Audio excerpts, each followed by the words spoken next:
3 अगस्त को सत्र के 11वें दिन जब कार्रवाई शुरू हुई तो उम्मीद थी कि आज सदन में कुछ काम हो सके। उम्मीद इस बात की भी की जा रही थी कि शायद गृह मंत्री अमित शाह सदन में आ जाएंगे और विपक्ष के जो सवाल हैं उनके जवाब देंगे, जो आदेश उन्होंने दिए उसका खुलासा करेंगे, यानी जो कुछ भी विपक्ष कह रहा है उसका जवाब गृह मंत्री की तरफ से दे दिया जाएगा। क्योंकि गृह मंत्री लगातार सक्रिय बने हुए, अभी हाल ही में वो पुणे भी पहुंचे थे, पुणे में जाकर भी उनका जबरदस्त विरोध हुआ।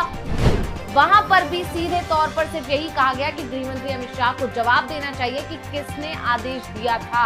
अगर आदेश उन्होंने दिया था तो उनको इस्तीफा देना चाहिए, और अगर उन्होंने आदेश नहीं दिया था फिर भी ऐसा हुआ है तो भी उनको इस्तीफा दे देना चाहिए। यानी गृह मंत्री अमित शाह के इस्तीफे की मांग हर जगह हो रही है।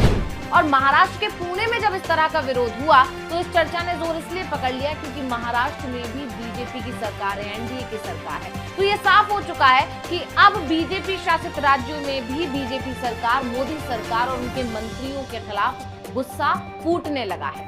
ऐसे में गृह मंत्री अमित शाह का हाल ही में जब पुणे में जबरदस्त विरोध हुआ तो उसके बाद ऐसा लग रहा था कि शायद अब वो सदन में आकर जवाब दे देंगे।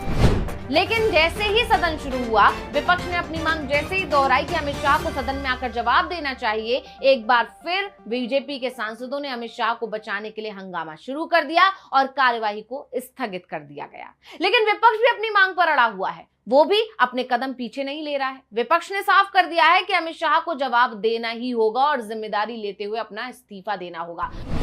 तो अमित शाह के इस्तीफे की एक बार फिर होने लगी है चर्चा। इसी पर हम अपनी स्पेशल रिपोर्ट में करेंगे बात कि कैसे बीजेपी अब खुद के मंत्री को बचाने के लिए खुद ही काम नहीं होने दे रही है। इस पर भी करेंगे चर्चा। नमस्कार, मैं हूं अंशिता।